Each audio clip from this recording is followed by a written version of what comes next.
In this video, we will uncover 5 of the most disturbing cases of police officers facing tragic fates.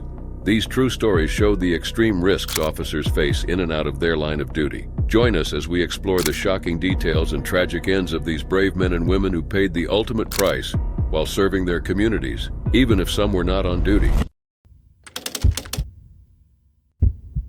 It was September 11, 2001. When Officer Moira Smith's life took a turn that would make her a hero forever. Moira was a dedicated NYPD officer known for her bravery and commitment. That day, she showed the world the true meaning of courage. Moira Ann Reddy Smith started her career in 1988 with the New York City Transit Police Department before joining the NYPD and being assigned to Manhattan's 13th Precinct in 1997. She was well known for her fearless attitude and was awarded the Distinguished Duty Medal for saving lives in a subway crash 10 years before 9/11.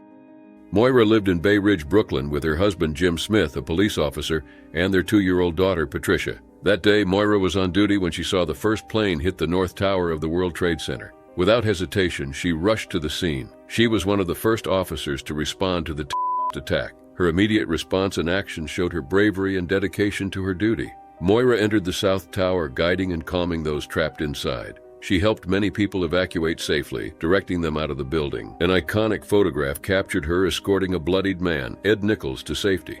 Martin Glynn, another survivor, recalled how Moira was firm yet reassuring. She gave clear and decisive instructions to prevent people from panicking. Her strong voice and presence helped maintain order during the evacuation. Despite the danger, Moira kept re-entering the South Tower to help more people escape. She was tireless in her efforts and showed immense courage. Tragically, the South Tower collapsed at 9:59 a.m. while Moira was still inside. She was actively working to save others until the very end. Moira's remains were found in March 2002. After her passing, her sacrifice and bravery were honored. She was awarded the NYPD's Medal of Honor for her heroic actions, the department's highest honor. Moira was also recognized as one of Glamour and Miss Magazine's Women of the Year for 2001. The NYPD's Police Women's Endowment Association also named her Woman of the Year. Moira's death left a significant impact on her family. Jim Smith, her husband, and Patricia, their daughter, who was just 2 years old, were deeply affected. She was pictured accepting her mother's Medal of Honor at Carnegie Hall on December 4, 2001, wearing a red velvet dress. Years later, Patricia, now an athletic trainer at Tulane University, continues to honor her mother's legacy. In 2016, she spent Mother's Day at Guantanamo Bay, confronting Yemeni Walid bin Attash, one of the terrorists allegedly involved in the attacks. Bin Attash had been locked in the controversial prison for over a decade and had begun pre-trial hearings for his role in the attack that killed nearly 3,000 people, including Moira. Patricia's father, Jim Smith, expressed his pride in his daughter. He was glad she could look bin Attash in the eye and see for herself the person responsible for her mother's murder. Jim believes Patricia will attend almost all of bin Attash's future court hearings, carrying on the search for justice. In the years following the attacks, Jim Smith has been vocal about his views on politicians who call to defund the police. He believes they have no right to hug heroes on September 11th as they forget the sacrifices made by officers like Moira. Jim spent the 20th anniversary of the attacks with Patricia, reflecting on Moira's bravery and the current state of police treatment in the country. A statue of Moira holding her flashlight while directing traffic during the evacuation has been proposed to honor her heroism. Such a tribute would resonate with many, especially women and healthcare workers, for its understated yet powerful representation of courage in the face of danger. It was March 2, 1977 in Richmond, North Yorkshire. Detective Constable Norman Garnham, a 25-year-old dedicated police officer, was driving home from work. DC Garnham was recently promoted and was known for his commitment and bravery. Little did he know that evening would change everything. Norman Garnham had joined the North Yorkshire Police Force in 1975, and after just 2 years, he was promoted to the rank of Detective Constable. His peers and superiors highly regarded him for his dedication to duty and willingness to help others. On that day, as he was making his way home, he noticed a young man hitchhiking by the side of the road. Always ready to lend a hand, Garnham decided to stop and offer him a ride. The young man was Colin Simpson, an 18-year-old who had just fled his home after a violent confrontation with his sisters. Troubled and desperate, Simpson was looking for a way out of Richmond. When Garnham stopped to help, Simpson didn't initially realize he was a police officer. But as the journey continued, he recognized the badge and uniform. Norman Garnham, unaware of Simpson's recent violent outburst, continued driving, However, Simpson's demeanor changes once he realizes Garnham is a police officer. In a sudden and brutal attack, Simpson Garnham twice in the chest, aiming for his heart. The attack was swift and deadly. After the attack, Simpson fled the scene. An hour later, he was found trying to hitch another ride on the A1 near Scotch Corner. The police quickly apprehended him, and he was charged with the murder of Detective Constable Norman Garnham. Simpson was later convicted and sentenced to life in prison for his crime. The murder of Norman Garnham was a shock to the community and the police force. He was the first North Yorkshire police officer to be killed in the line of duty. Norman Garnham's death did not go unnoticed. His colleagues and the community wanted to ensure that his sacrifice was remembered. Sergeant Amy Hunter, who later discovered she shared the same collar number as Garnham, played a key role in establishing a memorial in his honor. She felt a deep connection to Garnham and wanted to ensure his bravery and service were never forgotten. In 2018, a memorial plaque was unveiled in Garnham's honor. The plaque is placed on the courtyard wall of the Green Howards Museum in Richmond. The museum, housed in a deconsecrated 14th century church, provides a fitting location for the memorial. The plaque reminds us of Garnham's ultimate sacrifice in the line of duty. During the unveiling ceremony, Assistant Chief Constable Phil Kane of North Yorkshire Police spoke about Garnham's dedication and the tragic end he met due to an act of kindness. He emphasized that Norman was murdered following an initial act of kindness that unfortunately led to his untimely death. Kane stressed the importance of remembering Garnham's sacrifice and acknowledged that such tragic events can happen anywhere and, regrettably, still occur. Inspector Denise Wan from North Yorkshire Police also honored Garnham's memory by participating in the Police Unity Tour cycling event. This 180-mile ride aimed to raise awareness and funds for care of police survivors, a UK charity dedicated to supporting the families of police officers who have died in the line of duty. Inspector Wand expressed her privilege in riding in Garnham's memory and the importance of supporting bereaved families through such tragedies. The Police Unity Tour was about raising funds and keeping fallen officers' memories alive. Participants from various police forces joined the event,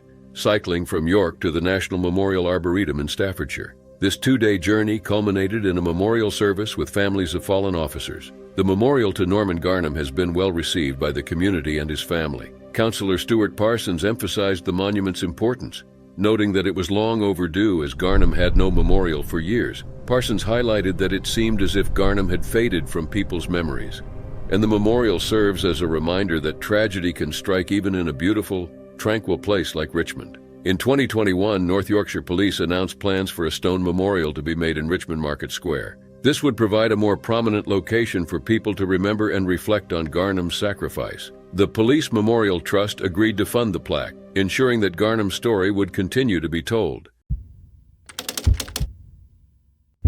It was New Year's Day in Narooma, a coastal town on the far south coast of New South Wales, Australia. Peter Stone, a 45-year-old New South Wales police officer, was spending the holiday with his family. Peter was known for his bravery and dedication to his work. He had been part of the police force since 2000 and was most recently attached to the Blue Mountains Police Command, where he specialized in rescue operations. On this particular day, he was off duty, enjoying some much-needed time with his family. Peter and his 14-year-old son decided to visit Bogala Beach, a secluded spot known for its beauty and unpredictable waters. Lifeguards did not patrol the beach, which would soon become tragically significant. As they enjoyed the day, a strong rip current formed, pulling Peter's son out into the dangerous waters. Seeing his son in danger, Peter immediately sprang into action. Despite being on leave, his instinct to protect and rescue took over. Peter dove into the rough waters without hesitation.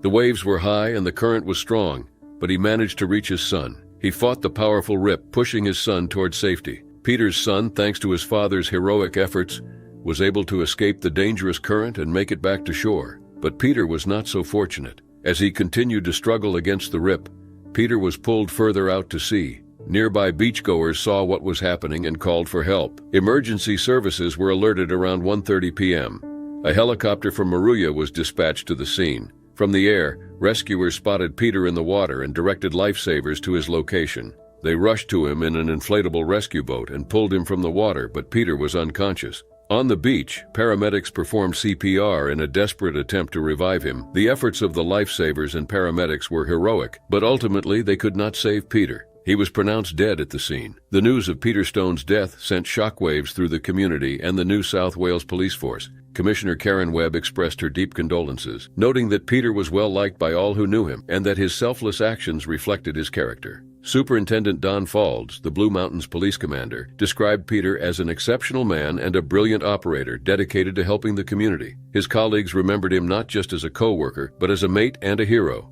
Peter's death shows the dangers of the ocean and the importance of swimming at patrolled beaches. Surf life-saving NSW Chief Stephen Pierce emphasized that Peter's actions had saved his son's life, even though it cost him his own. This incident was part of a particularly busy summer for lifesavers, with more than 1,000 rescues. The organization urged beachgoers to swim between the flags and heed safety warnings. In the aftermath, NSW police appealed to raise money for Peter's family. They hoped to offer some support during this incredibly difficult time. The outpouring of grief and support from the community was overwhelming, but it could not erase the pain of losing a husband, father, and friend. On a snowy March 5, 2015 in North Philadelphia, Officer Robert Wilson III, a devoted police officer and father, visited a GameStop on West Lehigh Avenue to purchase a video game for his son's birthday. Despite being on duty and in full uniform, he took a moment to step inside the store out of parental love and devotion. Meanwhile, his partner, Officer Damian Stevenson, waited outside in a marked police car. This seemingly straightforward act of fatherly love would soon unfold into a scene of tragedy and heroism. Inside the store, Officer Wilson stood at the register with 4 customers and 3 store employees. The atmosphere was calm until 2 men, Carlton Hipps and Ramon Williams, walked past the police car outside and entered the store. Without warning, they drew handguns and announced a robbery. The tranquility shattered as they opened fire. In that moment of chaos, Officer Wilson made a split-second decision. Instead of seeking cover, he moved away from the counter, drawing the robbers' attention to himself. His courageous act aimed to protect the innocent lives around him. Bullets flew as he engaged in a fierce gun battle with the 2 armed men. Despite being struck multiple times, he continued to fight, determined to protect those in the store. Outside, Officer Stevenson heard the gunfire and quickly exited his vehicle. He saw the suspects attempting to flee and fired at them, hitting one in the leg. The second suspect ran back inside, discarding his weapon and trying to blend in with the crowd. By then, additional officers arrived and both men were taken into custody. Officer Wilson was rushed to Temple University Hospital, but despite the medical team's best efforts, he succumbed to his injuries. He left behind 2 young sons and a grieving family. The city of Philadelphia mourned the loss of a hero who had given his life to protect others. In the aftermath, Wilson's bravery received widespread recognition. President Barack Obama posthumously awarded him the Medal of Valor, the highest honor in law enforcement. His heroism was further commemorated with a mural on Baltimore Avenue, painted by artist David McShane. Additionally, the Philadelphia Police Department renamed its most prestigious award to the Sir G. Robert Wilson III Medal of Valor in his honor. The community and Wilson's family held memorials to honor his memory. They gathered at the mural on South 60th Street and Baltimore Avenue yearly to release balloons in his memory. His sister, Shakira Wilson Burroughs, and his partner, Officer Stevenson, spoke of the profound impact his death had on their lives. Stevenson, who kept Wilson's badge on his police vehicle door, described the relentless trauma he endured, haunted by the sound of gunfire. Despite the reverence for Wilson's sacrifice, controversy erupted when District Attorney Larry Krasner offered a plea deal to the suspects, Hipps and Williams. They pleaded guilty to avoid the death penalty, resulting in life sentences without parole. This decision was met with outrage from Wilson's family and the Philadelphia Fraternal Order of Police, or FOP, who felt the plea deal was a betrayal. John McNesby, the FOP president, called the decision despicable, and Wilson Burroughs described it as a smack in the face to her family. Krasner defended his decision, citing the lack of executions in Pennsylvania and the desire to spare Wilson's family from the prolonged trauma of future trials. He emphasized that the case had been politicized and that the mothers of Wilson's sons had faced intimidation and harassment. The plea deal sparked a broader debate on the death penalty and its application. Former Mayor Michael Nutter criticized the decision, and Police Commissioner Richard Ross described the hearing as painful for Wilson's family. The Coalition for a Just District Attorney supported Krasner, arguing against state-enacted violence and advocating for investments in addressing the root causes of violence. Robert Wilson III's story is proof of his bravery and dedication. He redefined what it means to be a hero, putting the safety of others above his own life. His actions on that day in March 2015 continue to inspire and remind people of the sacrifices made by those who serve and protect. It was the early hours of June 22, 2013 in Wayne County, Pennsylvania. Daniel J.J. Lomax, a 55-year-old off-duty police officer and volunteer firefighter, was on his way home after finishing his shift. Known for his dedication and willingness to help others, J.J. had served the community for 27 years in law enforcement and as a volunteer firefighter in various departments. On this night, as he drove along Sawmill Road in Salem Township, he encountered a single vehicle accident. The scene was chaotic. A car had crashed into a utility pole and the driver, 20-year-old Angel Cortez, was trapped inside the burning vehicle. Without hesitation, J.J. stopped his car and rushed to help. He had done this countless times before, always putting others' safety before his own. But this time was different. As he moved to help, he unknowingly came into contact with a live power line brought down in the crash. The impact was immediate and fatal.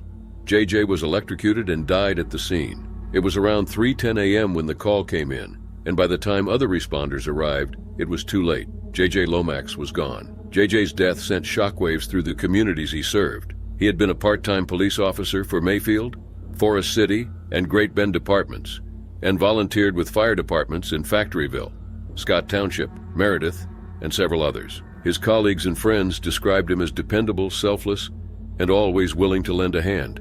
Matthew Pritchett, the first assistant chief for the Scott Township Hose Company, described him as someone who always put others first and looked out for them. Similarly, Forest City Chief Paul Lucas noted that he would go out of his way to help others, always being there when needed, regardless of his commitments. J.J.'s dedication to helping others was evident throughout his life. Born in Philadelphia on November 3, 1957, he moved to Factoryville as a teenager to join a foster family. He became an integral part of the Brower family, showing the same generosity to them and others as they did to him. His foster brother Steve Brower described him as a provider who gives to everyone.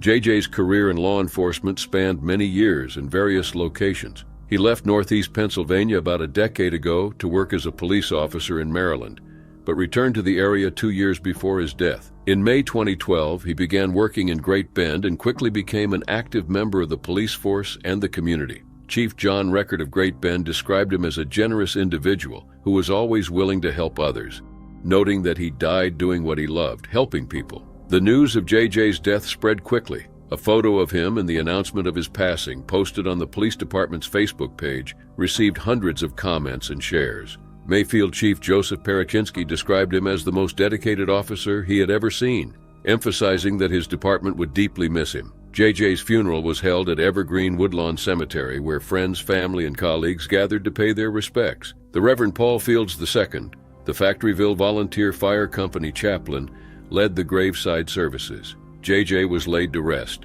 surrounded by those who admired and loved him. J.J. Lomax's story is one of dedication and sacrifice. He was a man who lived to help others, and in the end he died doing what he loved. His legacy lives on in the communities he served and the lives he touched. J.J. is survived by his wife, 2 sons, and several siblings. His death will be a reminder of the risk that first responders face every day.